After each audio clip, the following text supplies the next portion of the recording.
Alright, ladies and gentlemen, boys and girls, game week 1, has already gone. And goal week 2, a lot of goals, game week 2, again, is gonna start this week onwards. You are on a brand new episode of the Deadball Specialists. My name is Sammy. I'm live from Bombay. And joining me on the other side, this time not coming out of jail but wearing his favorite Man United t-shirt, is the man with the plan, Salman ka fan, the one, the only, Saurav Ganguly. Nah, not the cricketer, but my very good friend and also football pundit. Saurav, what's up? Superb, man. Very excited. I think game week 1 did give us a glimpse of what this new season is going to be. It's actually a clean slate for all the teams, And although United didn't perform that well, we still managed to get through those 3 points. But there is a lot to talk about. So, Sammy, you want to run us down with what we are going to be telling our listeners and viewers today? Absolutely. I'm going to make you run with a stick in my hand. But before that, we all know that I was a legendary goalkeeper in my schooling days. I think we all know that, right? There are tales of my goalkeeping prowesses in school. But Marc-Andre Ter Stegen, the goalkeeper from Barcelona, he has chosen his top 3 goalkeepers. So we want to talk about that a little. The names that he's chosen are very interesting. He's chosen Ederson from Man City. He's chosen Courtois, his rival from Real Madrid. And the third name is the one which absolutely hit me, saying that ye kya ho raha bhai? He's chosen a surprise inclusion of Sociedad's Ramiro.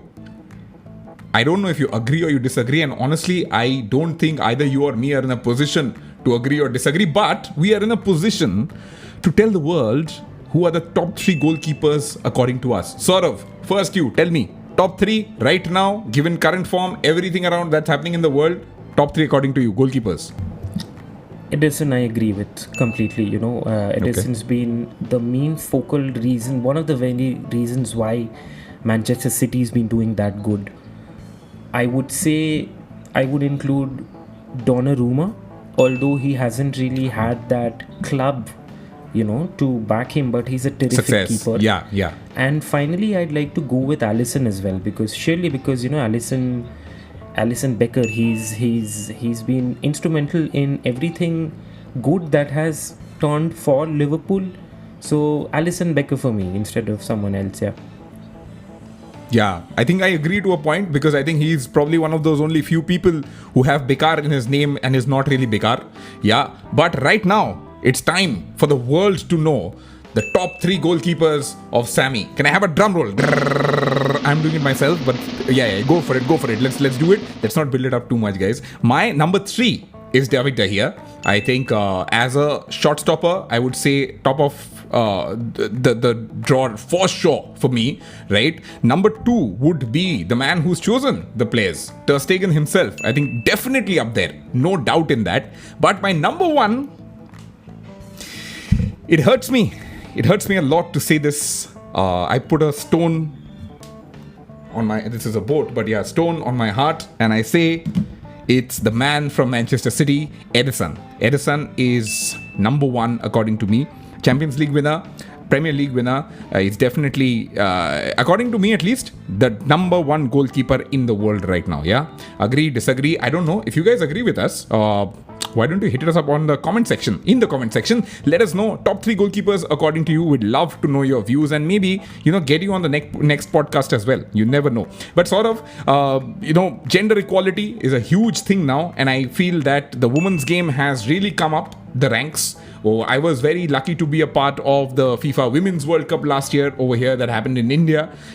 I was the anchor in the finals. I was the one who actually, the voice that you heard when the trophy was being given. Huge moment for me. But that is being repeated exactly after a year down. Right now, the FIFA Women's World Cup happening in Australia and New Zealand has reached its final stages. And when I say final stages, I mean the finals around the corner. One of the teams that stood out for me, I think, Australia. What a team, man. Full of great players. I think amazing players. What do you think of Australia? Well, quite frankly, I haven't really paid much attention to it. But, speaking about the Women's World Cup, we are in a position right now in terms of the final 4 teams. I believe the final is between Spain and England, and incidentally, none of the teams have actually won the World Cup. So be prepared for a sort of a clash of 90 minutes that is going to be an end-to-end electric football, which I'm expecting from both. But speaking of controversies, in the world of football, there's something about Mary Earps, the England vice captain, as well as the England goalkeeper, which I wanted to talk about. Is Nike has found itself in an eye of storm right now.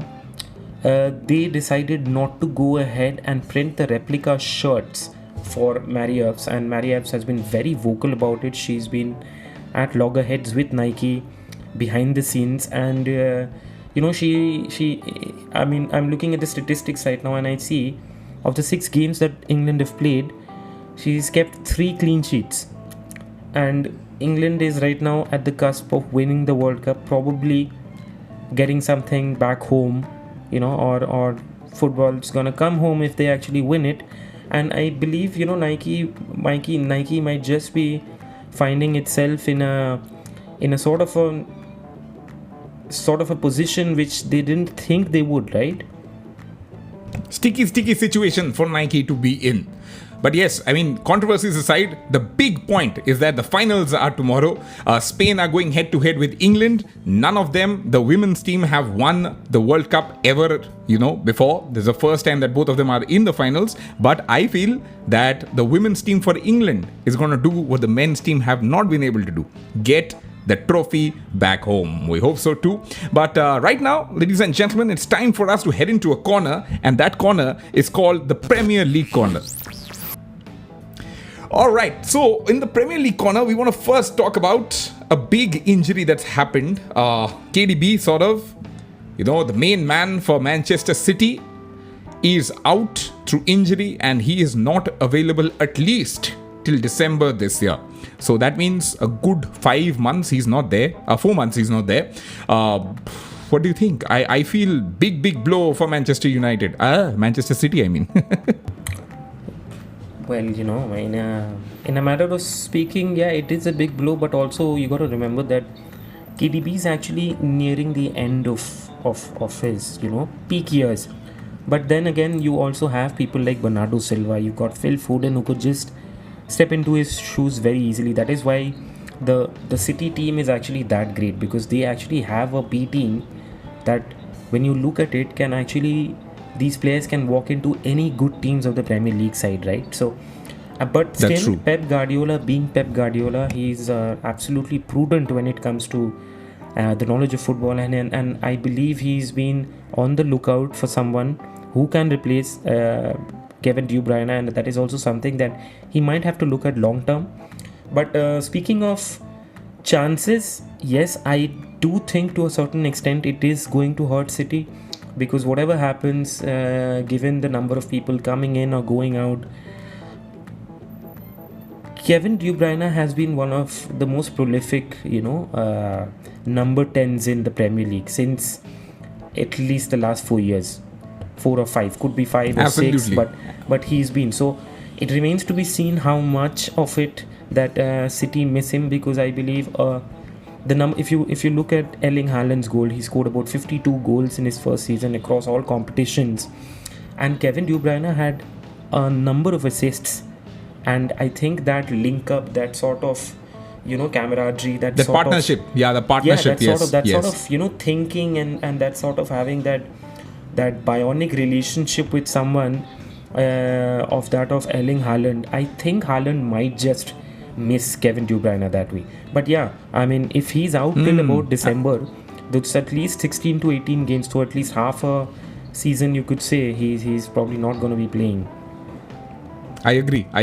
Just looking at Kevin De Bruyne's tweet that he's put up, breaks my heart, although he is from a rival team. But a good player is always celebrated, at least by both of us. There's a picture of him on crutches, and the tweet says, "The news after the Burnley game was a really big blow for me physically and mentally. Now the surgery is done. I'm ready to heal my body and get back to work soon. Thank you for all the support," and the thumbs up. Wishing Kevin De Bruyne a very quick recovery. Hope you come back soon. Maybe after the 2 Manchester United matches are done, the derbies are done, then you can of course come back. We'll hope for you to come back after that, right? But talking about derbies and talking about injuries, there's another big injury. Julian Timber has also picked up a bad injury, it seems. Yeah, I think there's a confirmation on Twitter by Fabrizio Romano saying that it is official. Julian Timber has torn his ACL. I think this is the third player in a span of 1.5 weeks who we see with the ACL injury, as consultant specialists confirm after further check with Arsenal. Yeah, bad news. Sort of again, I think what Rafael Varane did talk about, the fact that too much football is happening. It's very bad for the players. It's very risky for the players. And yes, people are tearing their ACLs left, right and center. No, because I believe even Eder Militao from Real Madrid, he had the same sort of an issue. When you think about correct. this, Yes. we were actually talking about it the last time around in our last episode of the podcast, and we said that there are about, if not anything, about 70 to 75 odd games in a calendar year. Then you've got the new revamped fixture for the Champions League, that's a 36 team format, so the number of games are going to consistently increase. They're predicting about 8 to 10 extra games in the group stage. So you see the number of injuries that are mounting. There's a reason to it. And I believe the federation, it's not just about the UEFA, I believe all federations from different countries, they should be listening to these players. They should be listening to the people who are actually getting the job done, right? And maybe they should also pool in a special draft of coaches, even physios and club doctors to assess this situation and not put them in a sort of a position which has come to this right now. Absolutely, I agree totally with you. Tell me something. Are you happy about this situation? Are you sad about the situation, or are you angry about the situation? I think it's something that could have been avoided, but I do know someone who's not really happy with it, and that is Pep Guardiola. Yes, absolutely. Yes, he did get very angry and he went on a rant. First, I thought it was because he couldn't find his shampoo, but now I know that, shampoo. You remember shampoo and Pep Guardiola, right? Now we know that he doesn't need one, right?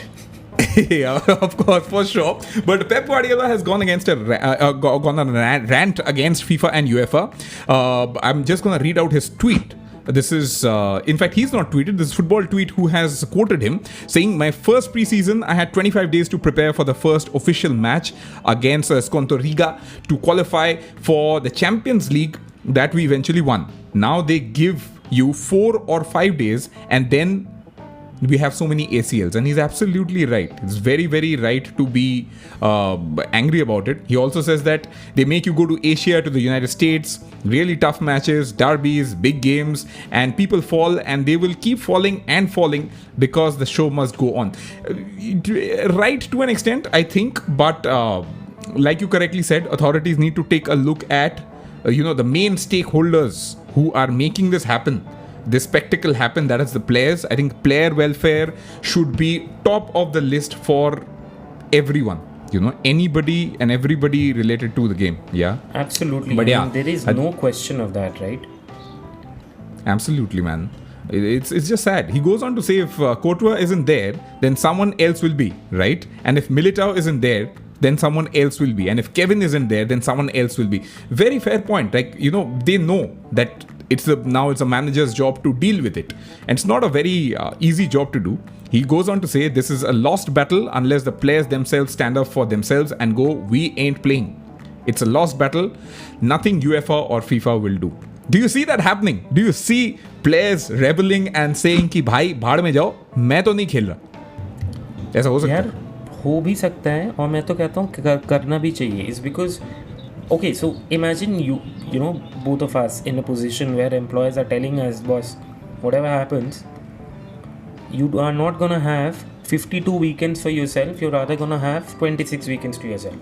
आप करो, work for the next 26 weekends. That is something that is not required, right? I mean, You need to look at But creative that is the output. reality, no, Saurav. That happens to That all of is the us. reality, When for you sure. are in a job, I was, whenever I was working with companies, not as a consultant, but, as an employee, it's always happened to us. Saturday ko office aana padega.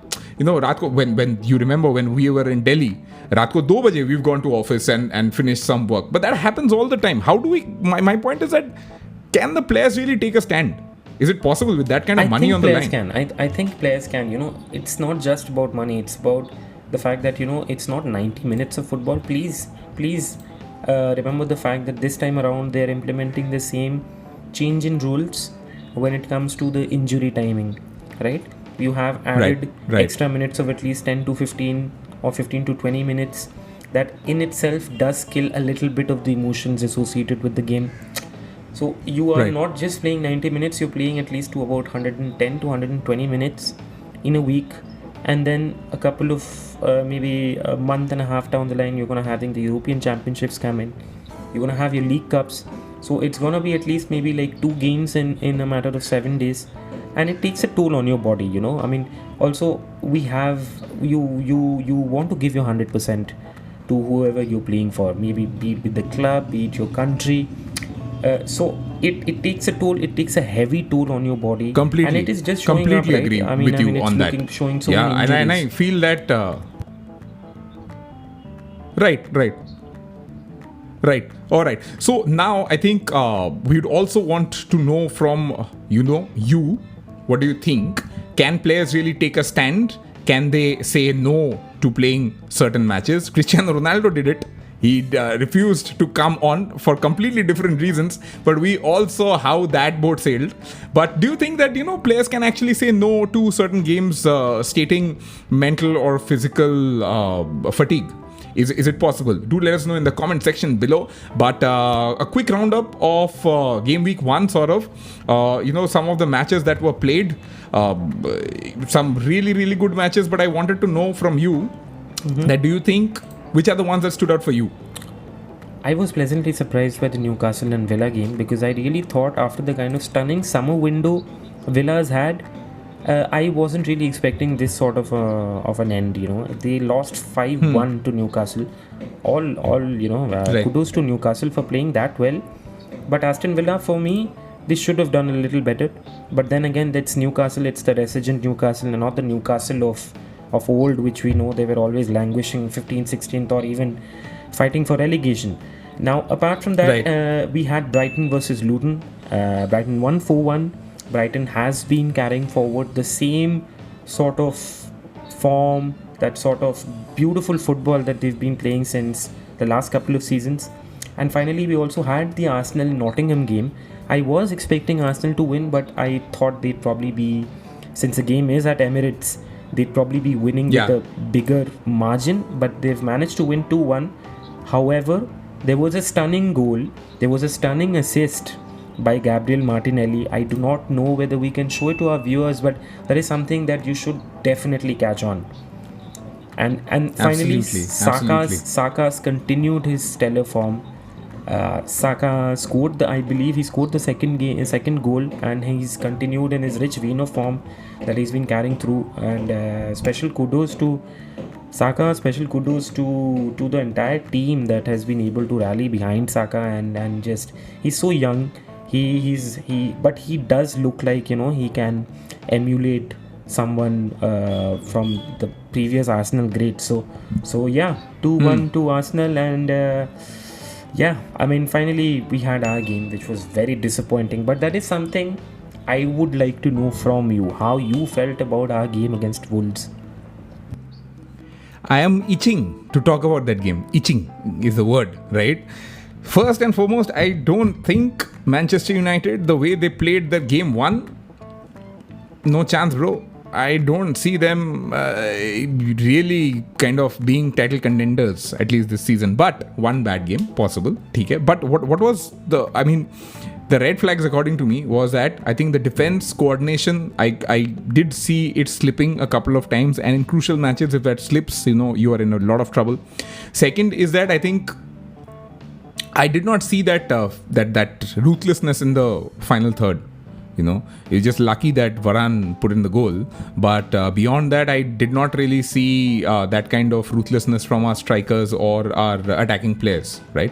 One good thing I did see is that I think why we got Onana distribution in terms of starting attacks, that was there.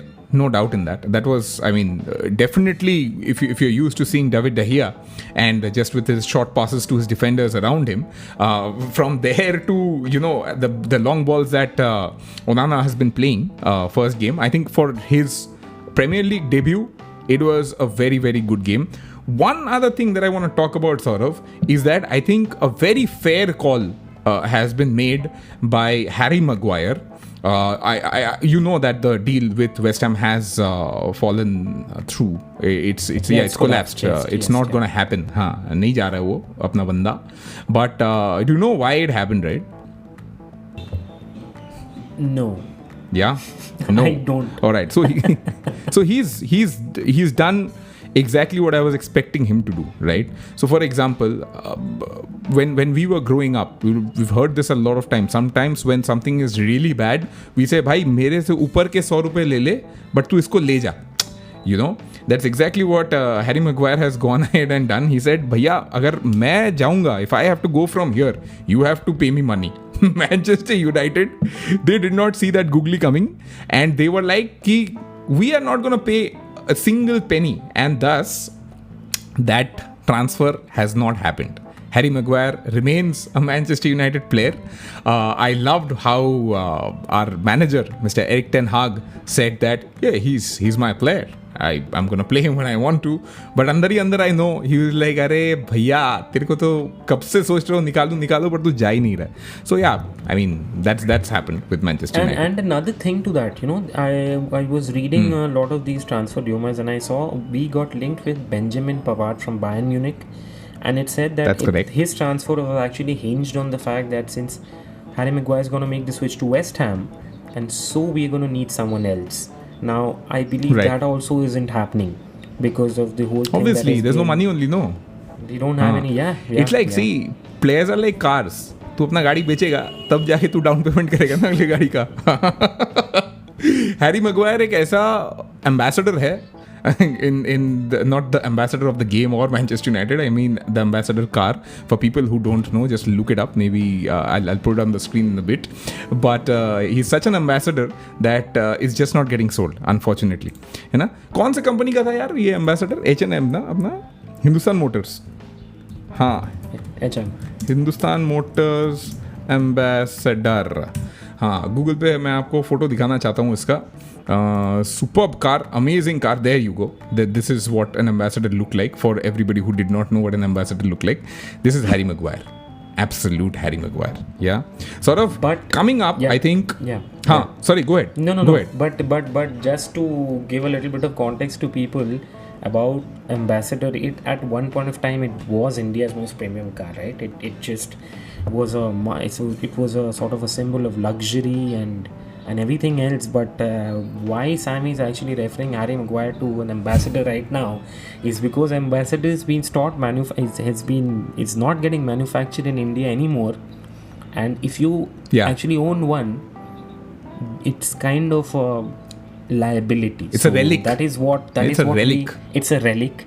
These are the words we were not supposed to use in the podcast, but we are having to do so because just to give you a little bit of an idea of how we feel Harry Maguire has been to this team. And also sort of, I think it's not just because it's a relic. I call him ambassador because, like you correctly said, long time back when we bought him for 80 million, he was, a luxury car. And over the period of time, he's become a relic. It's as simple as that. But also sort of I think one serious matter that is there, Mason Greenwood coming back to Manchester United has been, people are debating it. A lot of people have gone out publicly saying ki no, we don't want him back, and if you bring him back, it will be a violation of the basic rights of women working in that organization. Manchester United have actually put out a statement on their website, as I can see. It says update on Mason Greenwood, and I'll just quickly read this and then take your point of view on this. It says, following the dropping of all charges against Mason Greenwood in February 2023, Manchester United has conducted a thorough investigation into the allegations made against him. This has drawn on investigative evidence and context not in the public domain. And we have heard from numerous people with direct involvement or knowledge of the case. Throughout this process, the welfare and perspective of the alleged victim has been central to the club's inquiries, and we respect her right to lifelong anonymity. We also have responsibilities to Mason as an employee, as a young person who has been with the club since the age of 7, and as a new father with a partner. The fact-finding phase of our investigation is now complete, and we are in the final stages of making a decision on Mason's future. Contrary to media speculations, that decision has not yet been made and is currently the subject of intensive internal deliberation.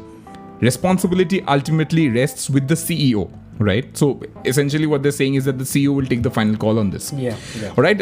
Once made, the decision will be communicated and explained to the club's internal and external stakeholders. This has been a difficult case for everyone associated, so we get it, right? One of the points that I think most people are torn on is that he has been with the club. We need a player like him right now. He has done something which is not proven. This is my point, right? I always say, until and unless it's proven you're not guilty, we know the amount of power that a club like Manchester United and a player like Mason Mount would have probably to influence certain decisions. We're not getting into that, but what I'm saying is that till now, it has not been proven that he is guilty. What is your point of view on this? Do you think Mason Green should come back, yes or no? I don't think so.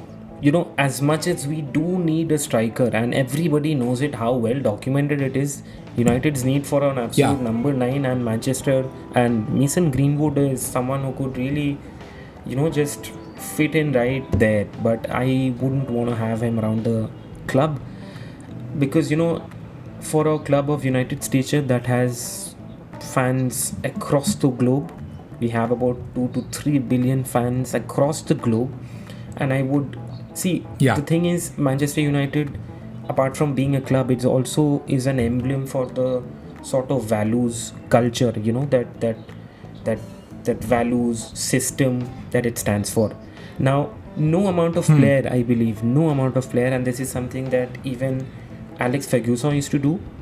I mean, no player can be bigger than the club. I believe having Mason Greenwood back after having issues with domestic violence and his kind of behavior that he's shown, if we have him back, the biggest club, I believe the biggest club in the world can't be known for being a safe haven for abusers. So it's an absolute no-go for me. I understand why there has been a lot of ire across social media platforms about Mason Greenwood's inclusion back into the squad.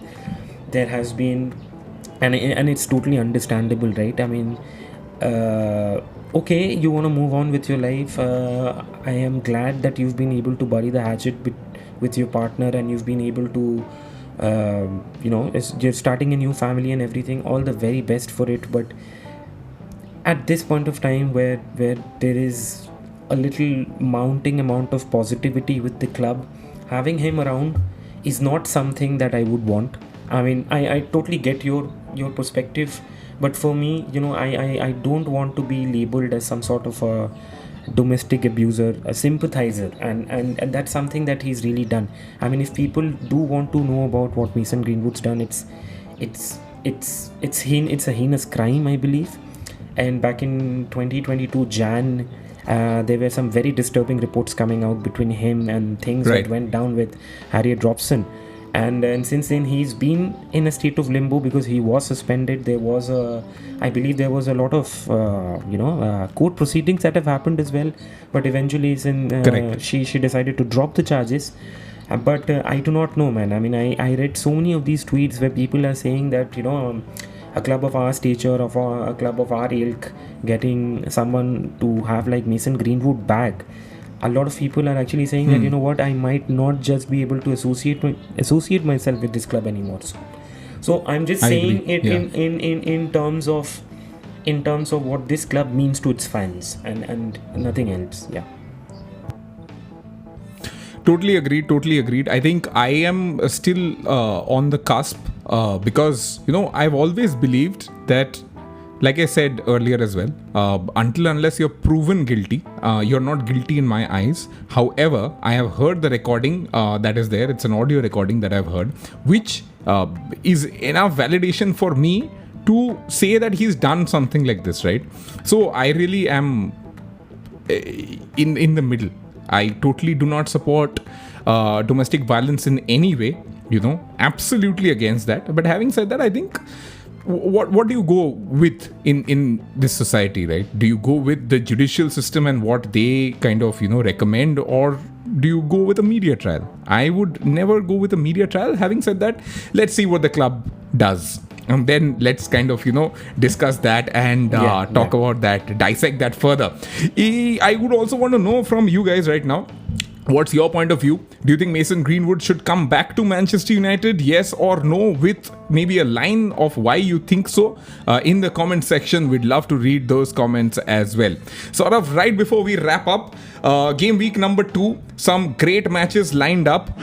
You know, if you had to take the pick for the ones that you're watching for sure, कौन सा दिख रहा है भाई? It has to be Newcastle versus Manchester City, right? Newcastle started off brilliantly. They won 5-1.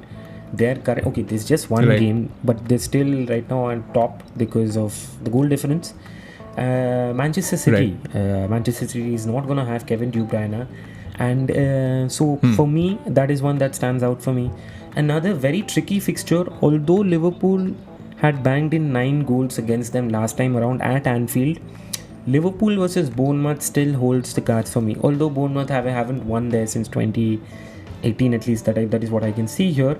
But Bournemouth did defeat Liverpool at their home stadium last time around 1-0. Another very tricky fixture is one that we are going to be playing. We are going to be playing away at Spurs, and given our away form, given how we have not been able to figure out the best dynamic for a team, given the fact that Spurs now have a new coach who's been trying to implement his ideas, they also have Maddison with no Harry Kane. There are a series of these subplots I can list out, but I really am a little worried about it.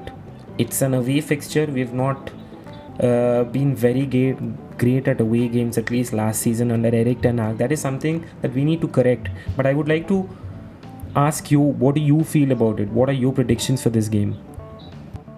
I think Manchester United should have 2 coaches. Eric Ten Hag for home games and Ole Gunnar Solskjaer for away games. You know, yeah, that is the best case scenario for us. Unfortunately, that's not the case right now. But tricky. I saw Manchester United play. I saw the full 90-minute game, match number 1 against the Wolves. What I saw is making me a little skeptical of the match against Tottenham Hotspur.